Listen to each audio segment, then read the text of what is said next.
We have spent a lot of time, just under 2 hours or 1.5 hours with the Election Commission. We've had a discussion in a very cordial, constructive, positive atmosphere.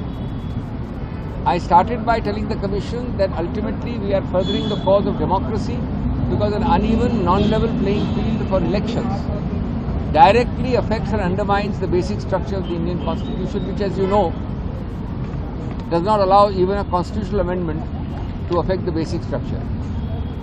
We said that we are here before you, A, in a constructive spirit, B, in the interest of transparency, C, to reduce the trust deficit, and ultimately our first step is to get disclosure of large volumes of raw data.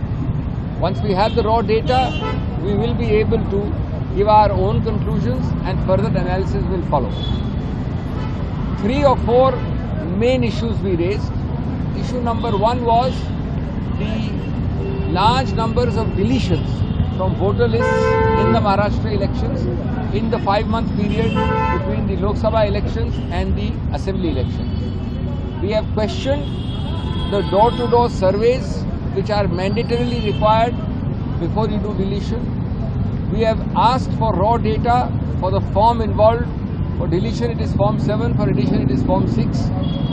We want it booth-wise and constituency-wise. This is vital.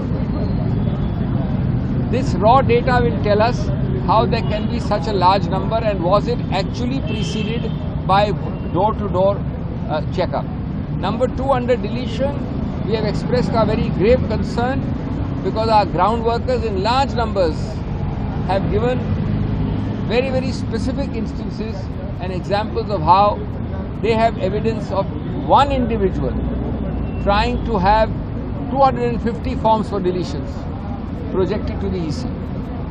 This en masse, blanket, collective deletion applications smacks of great suspicion and distrust. That is something which the Election Commission is obliged to clear. The second point we raised was the converse point of voter additions.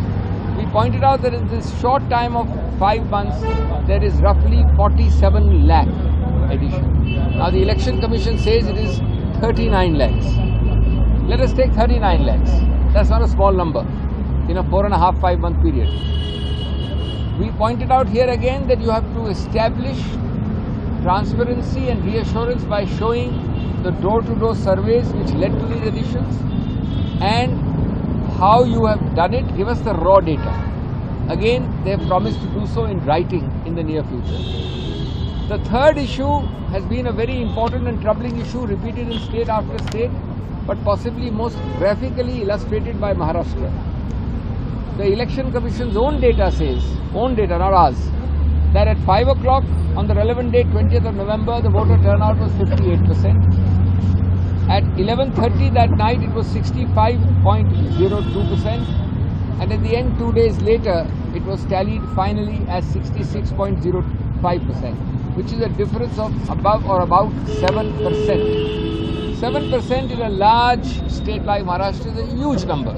And the total number we have calculated is just under 76 lakh voters. 76 lakh voters. Now, no doubt the Election Commission, the Chief Election Commissioner, has given us an explanation. He has said that voter turnout is done informally, non-statutorily, not in real time. And he has tried to explain that ultimately the 17C form will give a matching figure and there will be no variation as is given at different times by the voter app. But we want the raw data, and it still begs an explanation as to how there can be so much of a difference in 3 days, even with the 17C being contemporaneously filled up.